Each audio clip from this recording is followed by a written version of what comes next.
আউযুবিল্লাহি মিনাশ শাইতানির রাজিম বিসমিল্লাহির রহমানির রহিম।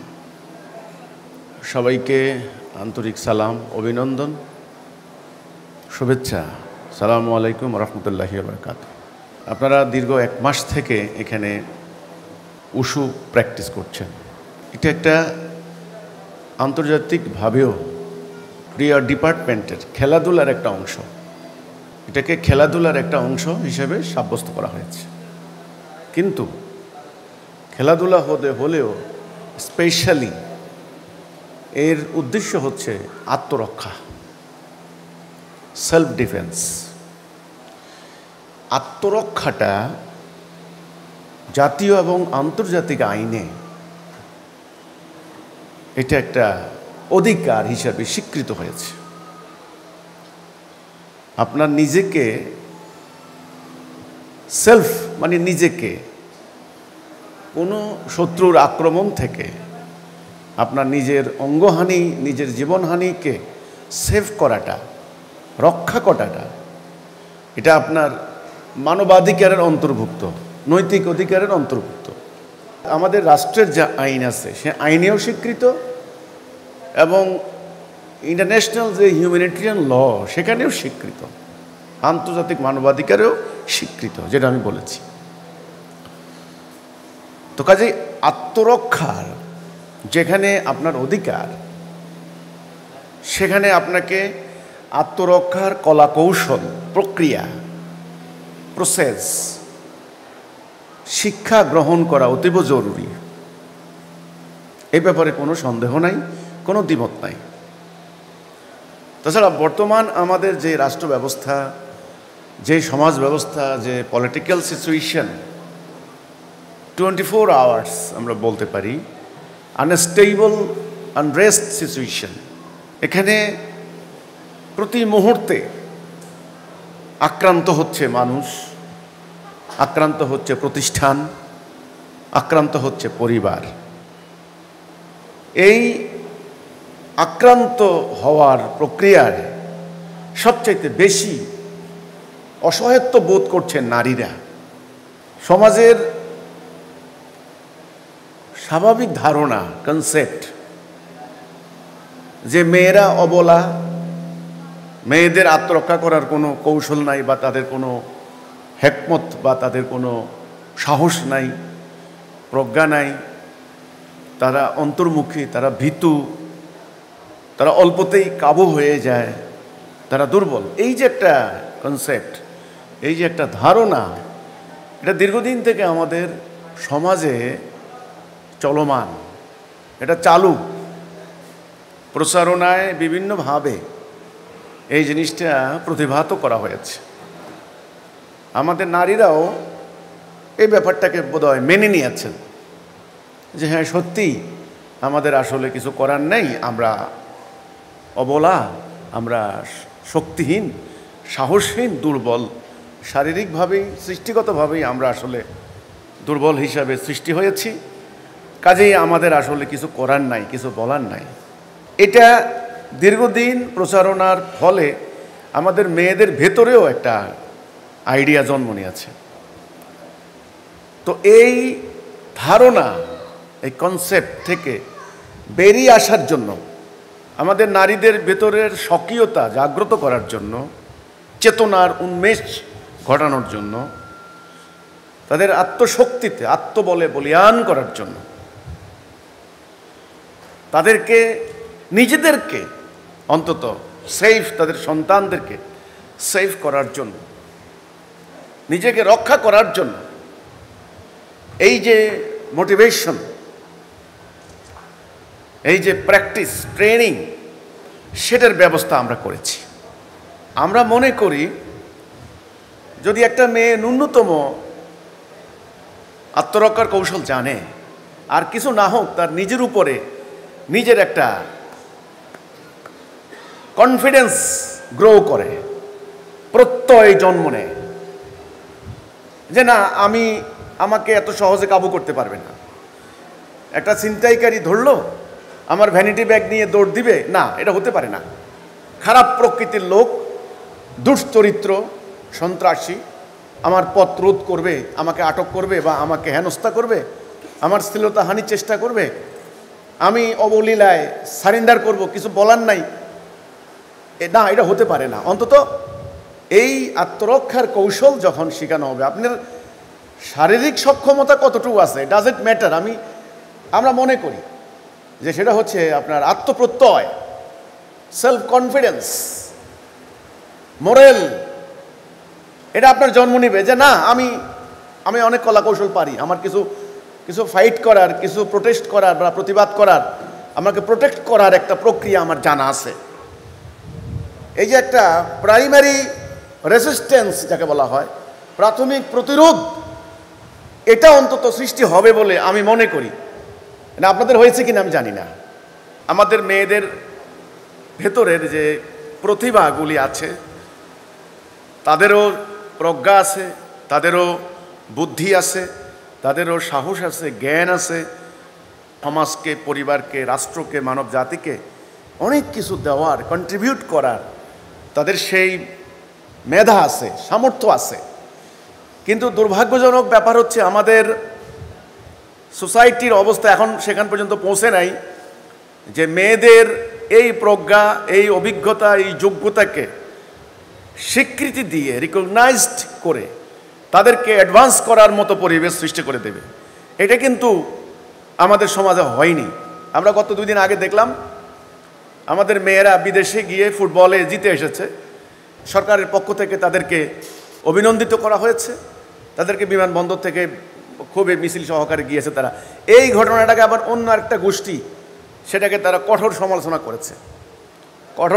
করেছে যে মেয়েদেরকে এভাবে বাইরে গিয়ে এইভাবে ঠিক না। তো এই সমাজের মধ্যে কিন্তু অলওয়েজ একটা গোষ্ঠী থাকবেই যারা উন্নতি, অগ্রগতি, প্রগতিকে টেনে ধরতে চায়। এটা থাকবেই, এটাকে কেয়ার করা যাবে না, এটাকে কনসিডারেশনে নেওয়া যাবে না।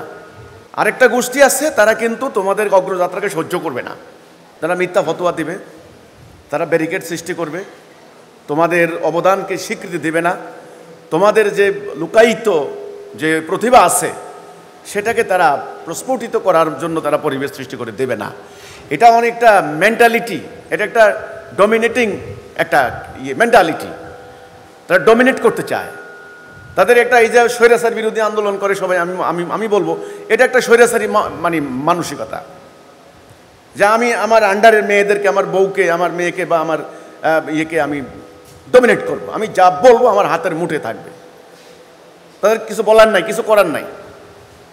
কিন্তু মানুষকে আল্লাহ রাব্বুল আলামিন সৃষ্টিগতভাবে স্বাধীন করে সৃষ্টি করেছেন। মানুষ আল্লাহর খলিফা, নারী এবং পুরুষ উভয়কে আল্লাহ সক্ষমতা দিয়েছেন, একজন আরেকজনের পরিপূরক। কোরআনে আল্লাহ বলেছেন তোমরা একজন আরেকজনের পোশাক। তা কাজেই ইসলাম কিন্তু আমাদের মেয়েদেরকে কিন্তু অধিকার থেকে বঞ্চিত করেনি, বরং ইতিহাস থেকে আমরা জানি ইসলাম মানে আল্লাহ রসুল পাক সাল্লাল্লাহু আলাইহি ওয়াসাল্লামের প্র্যাকটিস এবং কোরআনের আল্লাহর বিধান মেয়েদেরকে সর্বাধিক মর্যাদা দিয়েছে। কোনো সভ্যতা আজ পর্যন্ত মেয়েদেরকে এতখানি অ্যাডভান্স করার জন্য ভূমিকা নেয়নি। আল্লাহ রসুল মেয়েদেরকে যুদ্ধের ময়দানে নিয়ে গেছেন, সেই মেয়েরা রণাঙ্গনে রোমান পারস্য সাম্রাজ্যের মানে তৎকালীন সুশিক্ষিত যোদ্ধাদেরকে, সাংঘাতিক যোদ্ধাদেরকে রণাঙ্গনে পরাজিত করে তারা বিজয়ের মাল্য ছিনিয়ে এনেছেন। কাজেই মেয়েরা কিন্তু ১৫০০ বছর আগে অনেক অ্যাডভান্স ছিল। গত কয়েক শতাব্দী ধরে একটা বিকৃত চর্চার মধ্য দিয়ে আমাদের মেয়েদেরকে আবার বাক্সবন্দী করার প্রক্রিয়া চলছে। তো আমি এখানে শুধু এটুকু বলতে চাই যে আপনারা যে প্র্যাকটিসটা করছেন এটা কেবল এখানেই যেন সীমাবদ্ধ না থাকে, সেজন্য এই প্র্যাকটিসটা নিয়মিত করতে হবে। আপনাদের শিক্ষক যেভাবে আপনাদেরকে শিক্ষা দিয়েছেন, যেই তরিকা কিন্তু খুব ইম্পর্টেন্ট।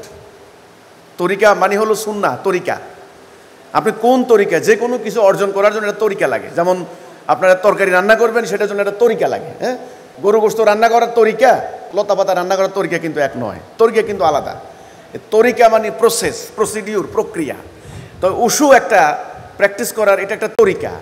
এই তরিকার আবার মাস্টার আছেন, যেমন যারা সঙ্গীত শিল্পী, যারা গান গায় দেখবেন খুব বিখ্যাত সঙ্গীত শিল্পী, তাদেরও একটা ওস্তাদ আছে। সেই ওস্তাদকে তারা অনার করে, ওস্তাদের শেখানোর তরিকাকে তারা মনে রাখে।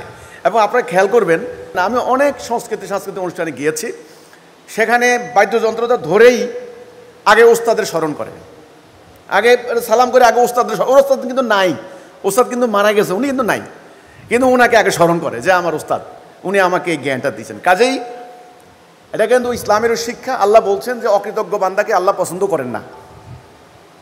তা তোমাদেরকে যিনি শিক্ষা দিয়েছেন, যেই তরিকায়, যেই প্রক্রিয়ায়, তোমরা চেষ্টা করবে সেই প্রক্রিয়ায় আরও অন্য অন্য যে সমস্ত মেয়েরা আছে যারা সমাজে একটা রোল প্লে করতে চায়, যারা অ্যাডভান্স ভূমিকা নিতে চায়, তাদেরকে তোমরা এই প্র্যাকটিসটা করাবে। এটা কেবলমাত্র যে আত্মরক্ষা থেকে, আত্মরক্ষার কৌশল তা তো নয়। আমাদের মেয়েরা বর্তমানে স্বাস্থ্য সচেতন নয়, যা তোমরা জানো। মাত্র 25-30 বছর মেয়েদের ডায়াবেটিস, মেয়েদের অনেক প্রবলেম, অনেক প্রবলেম। ডাক্তারখানাতে যাও, মেয়েদের ভিড়, এ রক্ত পরীক্ষা করছে, স্টুল পরীক্ষা করছে, মানে তাদের নানান সমস্যা। আসলে লাইফ অফ স্টাইল যাকে বলা হয়, এখানে জীবন ধারণ পদ্ধতি মোস্ট ইম্পর্টেন্ট। তারা প্র্যাকটিস করে না, তারা জীবনকে রক্ষণাবেক্ষণ করে না। আর একটা গাড়ির মতো আমাদের বডিটা, আমি গাড়ি যদি ঠিক মতো রক্ষণাবেক্ষণ না করি, আমি যদি ঠিক মতো মেনটেনেন্স না করি, তাহলে গাড়ি কিন্তু অল্প দিনে শেষ হয়ে যাবে। ঠিক আমাদের বডিটা একটা গাড়ির মতো, আমাদের চোখ, কান, নাক, মাসেলগুলা একটা পার্টসের মতো। কাজে আমাদের মেয়েরা কিন্তু unconscious, they are not conscious about their health, their body. তো কাজেই এইটা কিন্তু তোমাদেরকে এই ভূমিকাটা নিতে হবে যে মেয়েগুলি যারা আছে তাদের স্বাস্থ্য সুরক্ষার জন্যেও অন্তত যদি উশুতে আসে, প্রক্রিয়াগুলির মধ্য দিয়ে তোমাদের কি হবে, স্বাস্থ্য সুরক্ষা হবে, মানে শরীর ফিট থাকবে। তুমি জানো যে তোমরা 3টা জিনিস আমাদের মোস্ট ইম্পর্টেন্ট, একটা হচ্ছে শরীর, মন, আত্মা।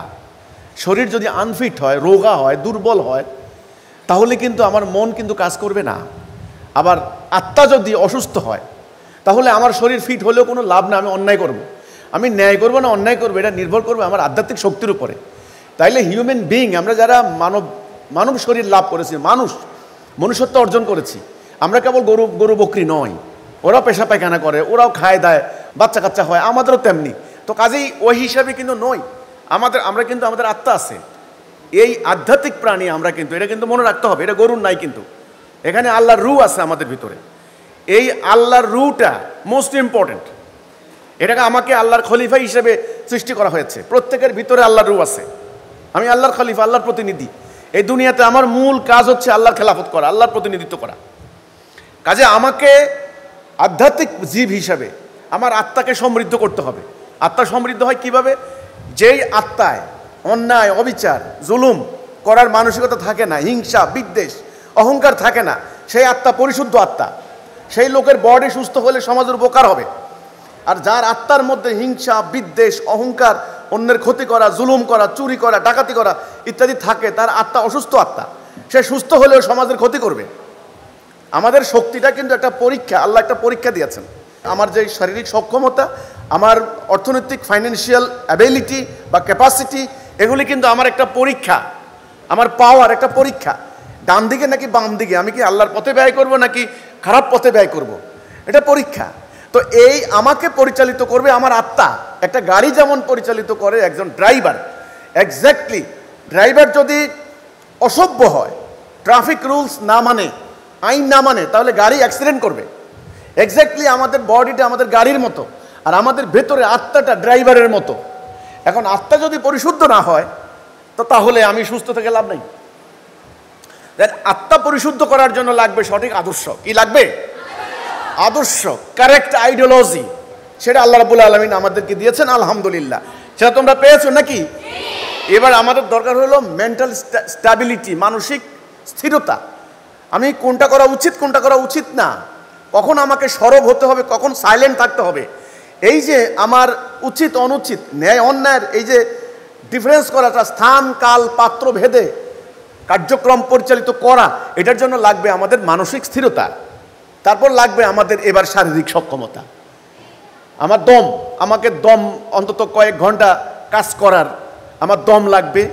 আমার শরীর যতটা সম্ভব রোগমুক্ত, রোগ থাকবেই কিছু না কিছু, আমি সেটা বলছি না, সেটা রেমেডির জন্য আল্লাহ রাব্বুল আলামিন সিস্টেম করেছেন। কাজেই রোগ মুক্তির জন্য আমার লাগবে লাইফ অফ স্টাইল, এটাকে চেঞ্জ করতে হবে।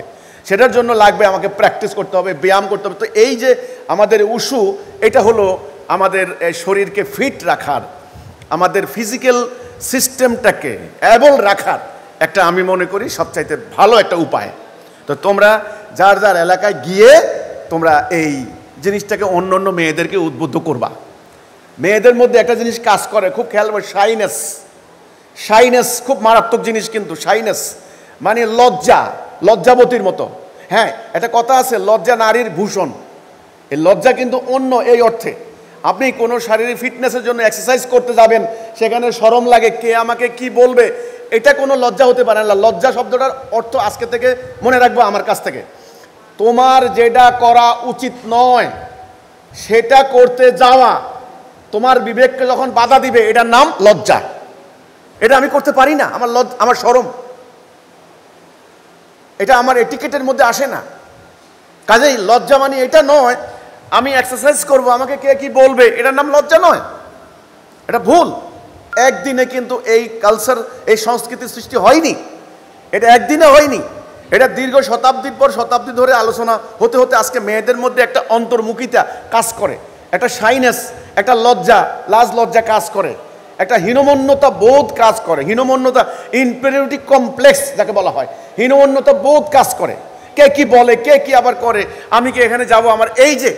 তো কাজেই মেয়েদেরকে এই ধরনের ব্যারিকেড থেকে বের করে আনতে হবে, তোমাদেরকে এখান থেকে বের করে আনতে হবে। মেয়েদেরকে বোঝাতে হবে তোমরা আসো, তোমাদের নিজেদেরকে আত্মরক্ষার উপায় অন্বেষণ করতে হবে, সেলফ ডিফেন্সটা তোমাদেরকে শিখতে হবে। এই জন্যে এই সমাজ বিক্ষুব্ধ সমাজ, এই সমাজে তোমাকে বসবাস করতে হলে তোমাকে অবশ্যই আত্মরক্ষা শিখতে হবে। এটার মধ্য দিয়ে তোমার একটা শারীরিক ফিটনেস আসবে। তোমাকে মনে রাখতে হবে তোমার পরিবার আছে, তোমার সমাজ আছে, তোমার বাচ্চা কাচ্চা আছে, তোমাকে মেনটেনেন্স করতে হবে একটা ফ্যামিলি। কাজে আমি মনে করি তোমার হেলথ, তোমার মানে সব কিছু অনেক স্ট্রং থাকা লাগবে, এবং সেটার জন্য দরকার হচ্ছে এই প্র্যাকটিস। তোমরা একটা জ্ঞান নিছো, অন্য 8-10 জন মেয়ে থেকে তোমাদেরকে আলাদা করা হয়েছে এই জ্ঞানের কারণে। এটার অপব্যবহার যেন কেউ না করো, ঠিক আছে? আমি আগেও বলেছি, সম্পদ, শক্তি, সামর্থ্য একটা পরীক্ষা। আল্লাহ দেখতে চান ডান দিকে ব্যবহার হবে নাকি বাম দিকে ব্যবহার হবে। ওইটার উপরে নির্ভর করবে পুরস্কার অথবা তিরস্কার, জান্নাত অথবা জাহান্নাম। তাই তোমাদেরকে আমি অভিনন্দন জানাই। আজকের এই 1 মাস থেকে তোমরা প্র্যাকটিস করে আজকে চূড়ান্ত দিন এসেছো। আরেকটা কথা, আমি পারলাম না, আমি পারবো না, আমার দ্বারা হবে না, কখনো এটা আনবা না মনের ভিতরে। তুমি যা পারো, লক্ষ মেয়ে তা পারে না। আল্লাহ তোমাকে এই অ্যাবিলিটি দিয়েছেন, এটা শুকর আদায় করো আর ডেভেলপ করো, ইনক্রিজ করো। এটা মানুষকে আল্লাহ তাআলা সেই অ্যাবিলিটি দিয়েছেন, সে ইনক্রিজ করতে পারে, হবে, তোমার দ্বারাই হবে। কাজেই কোনোদিন হীনমন্যতায় ভুগবা না। জড়তা, আড়ষ্টতা, হ্যাঁ থাকবে, জড়তা, আড়ষ্টতা, শাইনেস, লজ্জা থাকবে। কোন কাজে? অন্যায় কাজ করতে গিয়ে। অন্যায় কাজ করতে গিয়ে আমার লজ্জা, না আমি এটা করবো না, এটার নাম লজ্জা। ন্যায়সঙ্গত কাজ করতে গিয়ে এটা লজ্জা নয়। আল্লাহ তাআলা আমাদেরকে এই প্র্যাকটিসের মাধ্যমে আমাদেরকে যোগ্য মোমেনা হিসেবে তৈরি হওয়ার তৌফিক দান করুক। আমরা আল্লাহর কাছে দোয়া করি, আল্লাহ আমাদের শরীরকে সুস্থ রাখুক। আল্লাহ আমাদের যারা উস্তাদরা আছেন, তোমাদেরকে শিক্ষা দিয়েছেন, ওনাদেরকে আল্লাহ দীর্ঘ হায়াত দান করুক, সুস্থতা দান করুক, আমরা সে দোয়া করি। আর তো আমি আল্লাহর উপরে ভরসা করে আমাদের নবী করিম সাল্লাল্লাহু আলাইহি ওয়াসাল্লামের প্রতি সালাম জানিয়ে, আমাদের মহামান্য ইমামুজ্জামানকে স্মরণ করে সালাম জানিয়ে আজকের এই চূড়ান্ত দিনের এই অনুষ্ঠানের কার্যক্রম আমি বিসমিল্লাহির রহমানির রহিম আল্লাহর নাম নিয়ে আমরা উদ্বোধন করতে যাচ্ছি। সবাই আল্লাহ হাফেজ, সালামু আলাইকুম ওয়া রাহমাতুল্লাহি ওয়া বারাকাতুহু।